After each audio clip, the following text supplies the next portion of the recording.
ओम नमः शिवाय।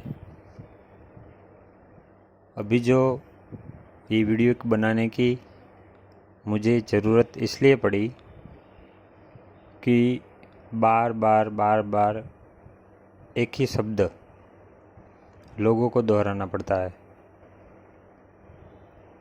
तो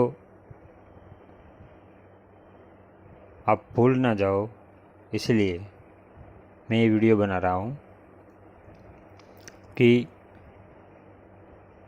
जिसको हार्ट की नली ब्लॉक है और जिसको साथ में लीवर या किडनी पे भी असर होने लगा है, ऐसे दर्दियों को कैसे ठीक करना है वो आपको ध्यान से सुनना होगा।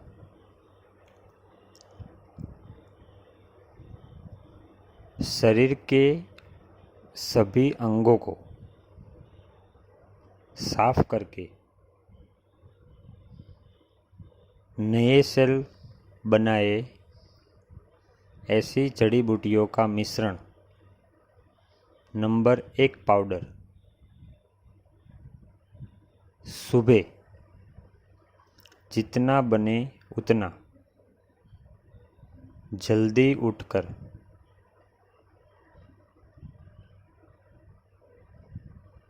उस पाउडर का 13 हिस्सा करना है, मतलब 1/3 पार्ट।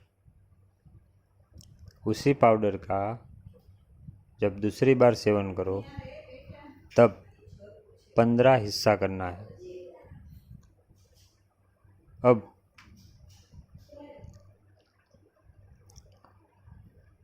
एक हिस्से पाउडर को रोगी के बलाबल और प्रकृति के अनुसार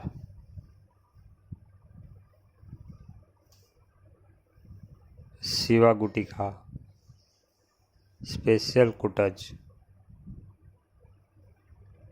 चक्रमर्द,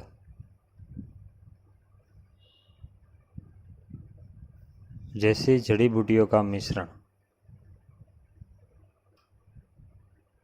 1 गिलास गर्म पानी में, पी सको उतना गर्म जैसे हम चाय पीते हैं, घोल के सिप सिप चाय की तरह पी जाना है। अगर किसी को गर्मी लगे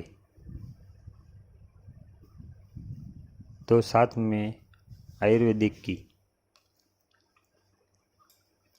हर्बलाइजर, अम्ल पित्तांतक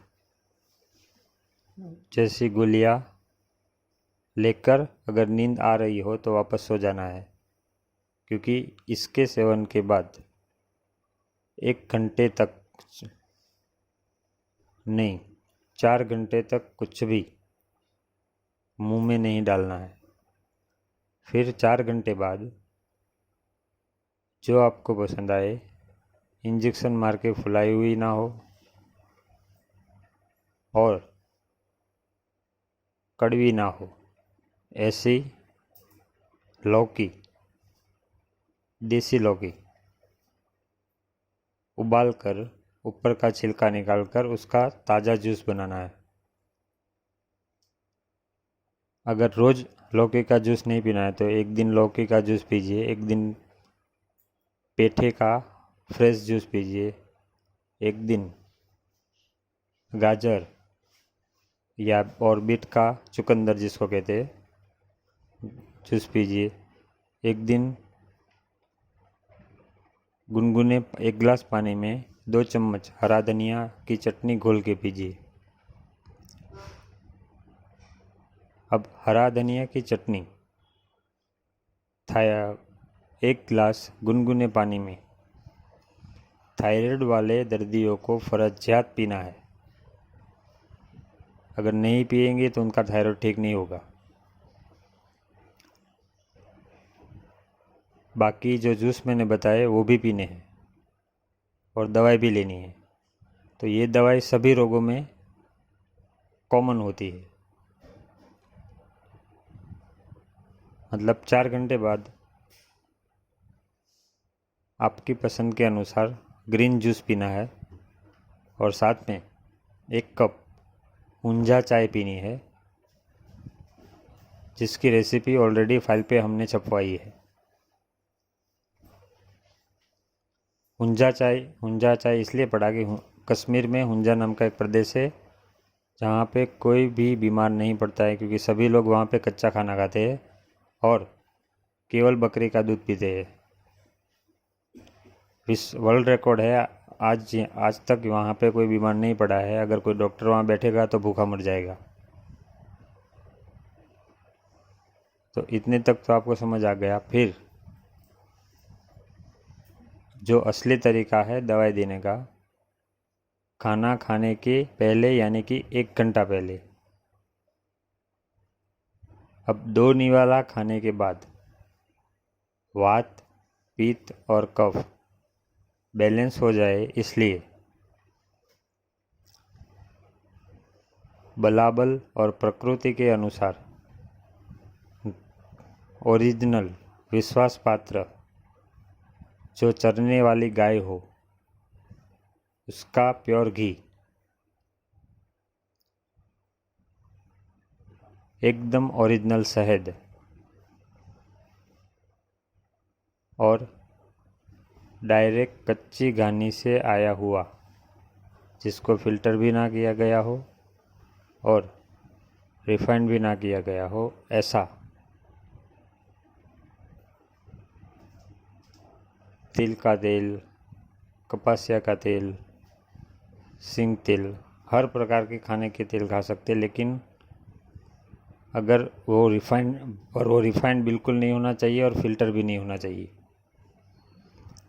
तीनों की मात्रा रोगी की प्रकृति अनुसार कितनी कितनी रखनी है वो नाड़ी देख के पता चलता है। अब 2 निवाला खाने के बाद ऐसी दवाई लेनी है जिससे आपका पैनक्रियाज एक्टिवेट हो। तो जैसे ही 2 निवाला जाएगा और दिमाग को सिग्नल मिलेगा कि खाना अंदर जा रहा है, तो पैनक्रियाज को स्टिम्युलेट करने वाली दवाई तभी काम करेगी। इसीलिए 2 निवाला खाने के बाद घी, तेल और शहद, ये तीनों की मात्रा समान नहीं होनी चाहिए। अगर समान है तो जहर है और असमान है तो अमृत है। उसके बाद इसके साथ 2 निवाला खाने के बाद पैनक्रियास को एक्टिवेट करने वाली दवाई पैनक्रियोन है, करक्यूमिन है, चिनमोन है, बहुत सारी जड़ी बूटियाँ है, जिसका जिक्र अभी करने जाऊंगा तो वीडियो लंबा हो जाएगा। उसके बाद तीसरा निवाला खाना है, फिर और खाना चालू रखना है। जब आधा खाना पूरा हो जाए तब खाना खाते खाते बीच में खाने को पूरा डाइजेस्ट कर दे और पैनक्रियास पे लोड ना पड़े, ऐसी दवाई लेनी है।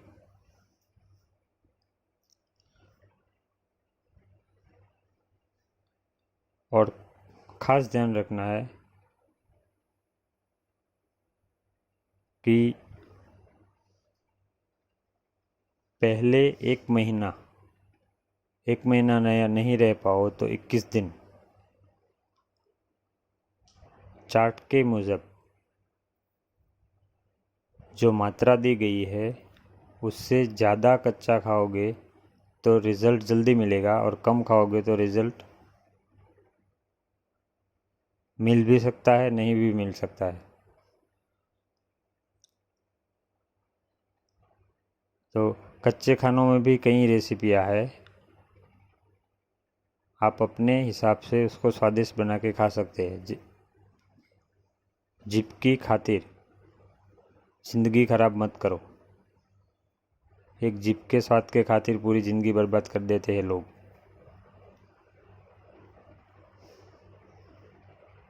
उसके बाद जब खाना पूरा हो जाए तुरंत वज्रासन में बैठ के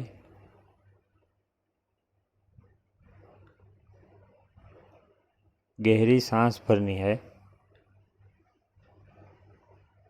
और फिर नाक से सांस लेते जाना है, लेते जाना है, लेते जाना है, इतना कि अंदर सांस जाने ना पाए। और फिर धीरे धीरे सांस छोड़ के फेफड़ों को एकदम खाली कर देना है। फिर पेट को अंदर की तरफ खींच के, पेशाब की जगह को ऊपर की तरफ खींच के, संडास की जगह को जहाँ से स्टूल पास होता है उसको ऊपर की जगह पे खींच के दोनों मुट्ठी पैनक्रियाज एरिया पे रख के आगे तरफ झुकना है और गर्दन सामने देखते हो ऐसे रखनी है। जब तक आप अभी ये जो क्रिया करते समय फेफड़े खाली होंगे, जब जितनी देर रुक पाओ रुकना है, फिर वापस मूल स्थिति पे आना है। पेशाब की जगह को छोड़ना है, संडास की जगह को छोड़ना है, पेट नॉर्मल पोजीशन में और सीधा बैठ के वापस गहरा सांस लेना है और छोड़ना है, फिर वापस करना है। मतलब ऐसे 7 बार करना है और 7 बार गले को दोनों तरफ पकड़ के आकुंचन करना है, तो ऐसी ध्वनि निकलेगी। उसके बाद 7 बार उज्जयी प्राणायाम करना है। उसके बाद खड़े होकर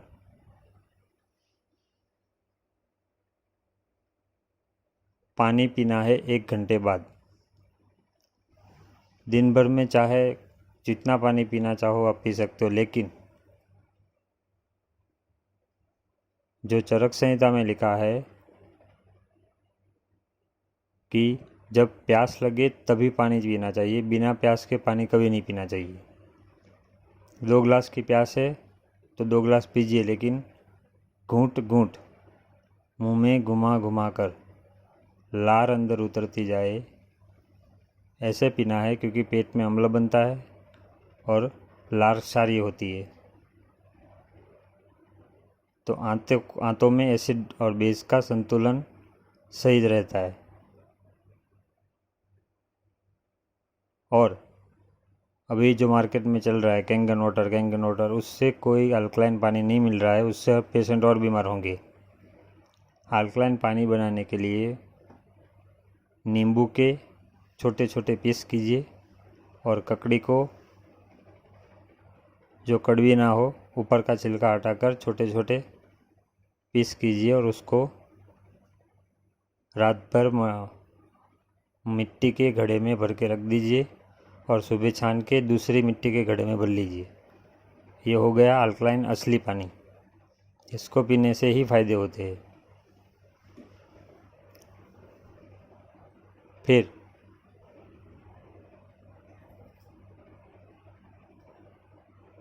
सबसे ज़रूरी बात कि जो बीमारी आपको है उसको ठीक करने की दवाई विटामिन के साथ सुबह 1 बार लेनी है, दोपहर और शाम। खाना खाने के 1 घंटे बाद बीमारी से संबंधित और अन्य समस्या संबंधित दवाई लेनी है। और ख़ास ध्यान रखना है, नाभि को खिसकने नहीं देना है। इसलिए नाभि को जगह पर लाने की क्रिया सुबह उठते ही 3 बार और सोने से पहले 3 बार फर्जजात रखना है।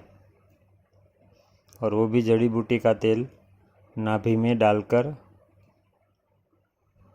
3 बार क्लॉकवाइज 3 बार एंटी क्लॉकवाइज नाभि में घुमा के उसके बाद